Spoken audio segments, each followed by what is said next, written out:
Today's exercise is a little more advanced. We are revisiting the hand sweep from a few months ago, but we're going to upgrade it because I've realized over the last few months that there are a lot more benefits we can derive from it if we really think about the details of how we're doing the exercise. First, let me remind you how to do it. It's quite simple. I want you to put one hand palm up, and then you're going to take the other hand, put it back toward the opposite shoulder, and sweep outward as you start singing. The moment that the hands make contact with one another is going to be the moment that the singing starts, and you need to make sure that the hands actually contact one another. So here's a little detail I want you to pay close attention to. I don't want you to sweep this way. Ah! I want you to sweep outward. Ah! Because we're representing with the hand an outward movement of breath. This, where the hand moves back toward the shoulder, is the inhalation. So breath is going in and out. I also want you to pay very close attention to the fact that the sound starts at the moment that the hands touch one another. Don't sort of get into a dreamy, sing-songy pattern. Ah, ah, ah, ah.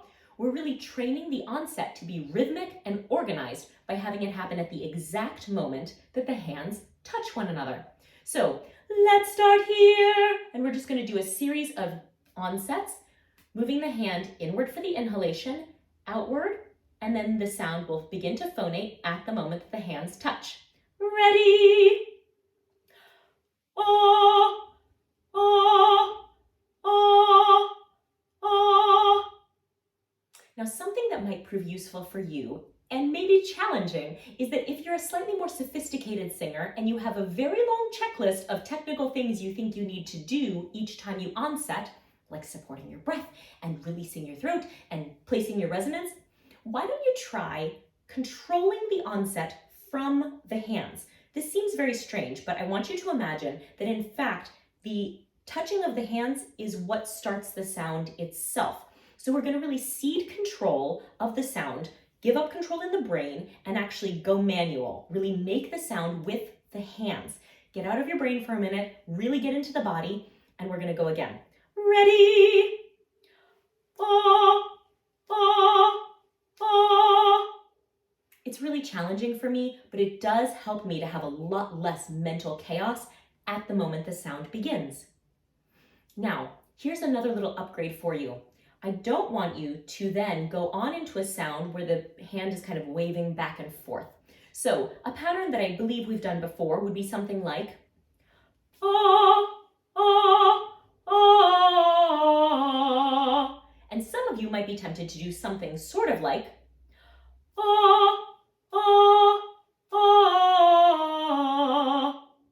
But if we're really telling the hand that it is representing the flow of air inward first, then outward, and continuing outward as we sing a longer phrase, then this sort of motion is representing air doubling back on itself, not ever moving outward all the way. And that is not the kind of breath flow we want to create. So rather, a short movement means a short note.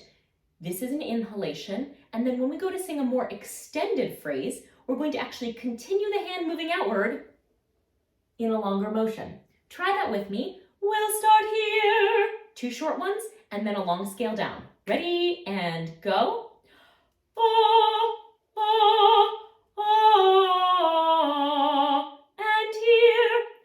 Ah, ah, ah. Terrific.